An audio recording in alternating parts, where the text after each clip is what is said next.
요즘 저를 포함해 많은 사람은 자기 상태를 이렇게 정리하곤 합니다. 내가 예민해졌나 보다.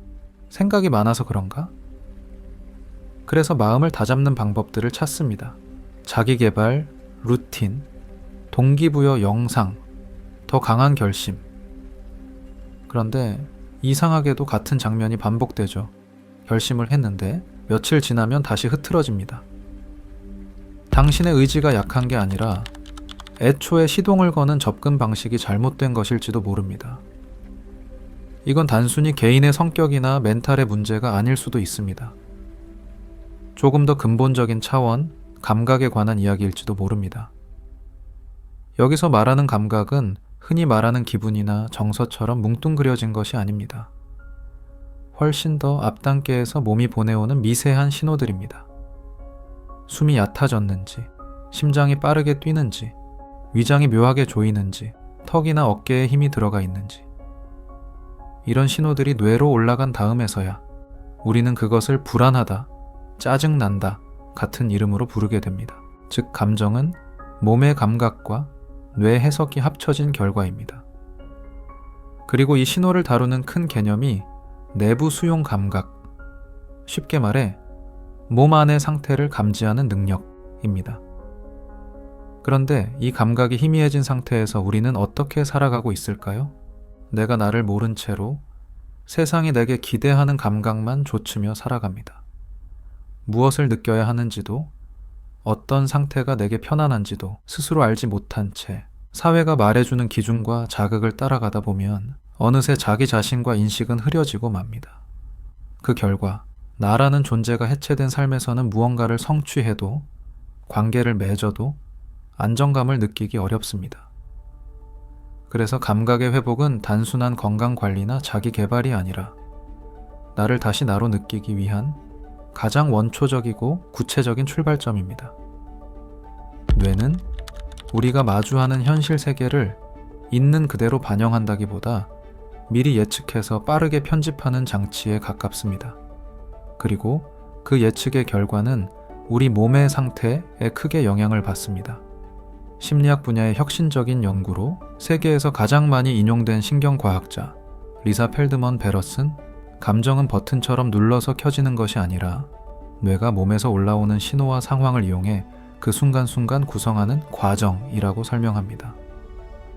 신경과학자 안토니오 다마지오는 중요한 선택을 할 때 사람은 머리로만 계산하는 게 아니라 과거 경험이 남긴 몸의 신호, 소마틱 마커가 결정을 내린다고 말합니다. 어떤 상황을 마주할 때 가슴이 철렁한다거나 속이 불편하네 같은 것들이 단순 비유가 아니라는 얘기죠. 여기서 핵심은 이겁니다. 몸의 신호, 즉 나와 당신의 감각이 흐려지면 뇌는 더 넓은 면적을 추정치로 메워버립니다. 추정하는 것은 효율적이지만 종종 현대 사회에서는 왜곡될 수 있습니다. 그래서 작은 메시지 하나, 짧은 표정 변화를 마주했을 뿐인데 내 머릿속에서는 나만의 영화가 재생되기도 하죠. 저는 지금 철학적인 이야기를 하는 것이 아닙니다.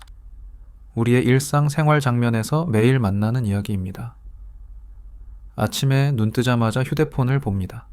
카페인으로 하루를 시작합니다. 점심은 빨리 먹고 소화가 됐는지는 확인할 틈이 없습니다. 오후엔 멍해지고 당분이 땡깁니다. 저녁엔 자극적인 음식이 끌립니다. 밤에는 화면을 껐는데도 몸은 안 꺼집니다. 이런 악순환이 계속되면 어떤 일이 생기냐면 몸이 보내는 신호가 점점 작게 들립니다. 반면 뇌가 만드는 추정들, 즉 걱정, 비교, 불안 같은 것들은 크게 증폭되어 들립니다. 우리의 몸은 고유합니다. 지구상의 모든 인간이 같은 기관과 신경체계를 갖고 있지만 각자의 몸은 서로 다르게 작동합니다. 어떤 음식을 먹어왔는가, 어떤 환경에 노출됐는가, 어떤 경험이 축적되어 있는가에 따라 몸의 반응은 제각각이죠. 그래서 몸은 판단될 대상이 아니라 이해되어야 할 당신만의 언어입니다. 이 고유한 몸의 언어를 회복하는 것이 이곳에서 다루고 싶은 이야기입니다. 그래서 저는 이 채널에서 식사를 이렇게 정의하려고 합니다. 식사는 그저 숫자로 표현되는 칼로리의 흡수가 아니라 우리 몸의 감각 해상도를 조절하는 도구입니다. 감각을 이야기하다 갑자기 먹는 이야기는 왜 하냐고요? 식품 섭취는 각종 연구에서 반복적으로 몸과 마음의 건강 지표와 높은 연관성이 보고됩니다. 흥미로운 점은 병원 입원 환경에서 식단을 엄격하게 통제한 무작위 교차 시험에서조차 초가공식품 위주의 식사를 할 때 사람들이 의도하지 않아도 더 많이 먹게 되고 그 결과 체중이 증가했다는 사실입니다. 이는 의지가 약해서 많이 먹는다기보다 음식의 형태 자체가 몸의 섭취 조절을 어렵게 만드는 방향으로 작동할 수 있다는 해석을 가능하게 합니다. 이 실험 결과를 더 넓은 시간의 축에서 보면 흥미로운 겹침들이 나타납니다. 지난 약 50년간 현대 사회에서 비만, 제2형 당뇨, 지방간, 대사증후군 같은 대사성 질환은 꾸준히 증가해왔고 같은 기간 동안 초가공식품의 일상적 섭취 비중, 그리고 액상과당을 포함한 정제당, 정제탄수화물의 산업적 생산과 소비량 역시 빠르게 늘어났습니다. 또한 이 시기에는 식사 빈도 증가, 액상과당 섭취 확대, 식이섬유 섭취 감소, 장내 미생물 다양성 저하 같은 변화들도 함께 관찰됩니다. 이 모든 현상이 초가공식품 하나 때문이라고 단순화할 수는 없습니다. 다만 지난 수십 년간 우리의 식품 환경이 바뀐 방향이 몸에게 대사 부담이 커지게 만든 것은 분명해 보입니다. 여기서 제가 말하고 싶은 건 공포심을 가지라는 얘기가 아닙니다. 이건 도덕성의 문제나 철학적 이야기도 아닙니다. 핵심은 단순합니다. 감각이 둔해지면 삶의 균형이 무너지기 시작합니다.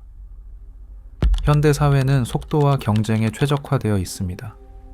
그 구조 안에 있는 우리는 내 안을 느끼는 시간을 잃어버렸습니다. 외부 노이즈가 커지고 내 몸이 보내는 신호는 점차 작아집니다. 그래서 전략은 단순합니다. 나를 고쳐야 한다가 아니라 내 시스템을 조율한다입니다. 이 채널이 이야기하는 바는 두 축으로 나뉩니다. 첫째, 바른 식사. 거창한 식단이 아닙니다. 가공도가 낮은 원재료를 알아볼 수 있는 음식을 먹고 단백질, 섬유, 수분, 미네랄을 회복하는 것입니다. 목표는 날씬함이 아니라 감각을 선명하게 하는 것입니다. 배가 고파서 먹는다를 다시 경험하기, 배가 부르면 멈춘다를 다시 경험하기, 먹고 난 뒤 몸이 가벼운가, 무거운가를 확인하기. 이건 어떤 지식이나 통제가 아니라 그저 나를 감각하는 것입니다.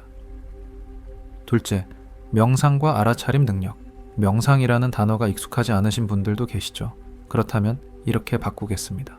바로 내 몸의 상태를 놓치지 않는 것입니다. 턱에 힘이 들어갔는지, 어깨가 올라갔는지, 호흡이 어디까지 내려가는지, 복부가 단단한지, 지금 올라오는 감정을 알아차리기. 우린 이 느낌들을 평가하지 않습니다. 그저 관찰합니다. 관찰을 통해 알아차리는 순간들이 늘면 뇌가 추정할 때 발생하는 오류가 줄어들기 시작합니다. 흔들림이 있다면 그건 결함이 있다는 뜻도 당신이 부족해서도 아닙니다. 대개는 우리가 살아가는 환경이 이런 상태에 빠지게 만듭니다. 그래서 감각의 회복은 거창한 수행이 아니라 보편적인 삶의 요령입니다.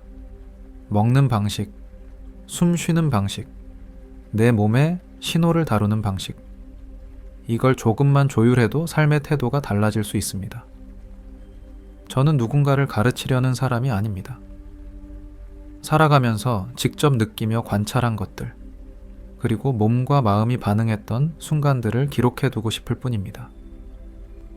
저와 함께 감각을 회복하는 여정에 동참해 보시는 건 어떨까요?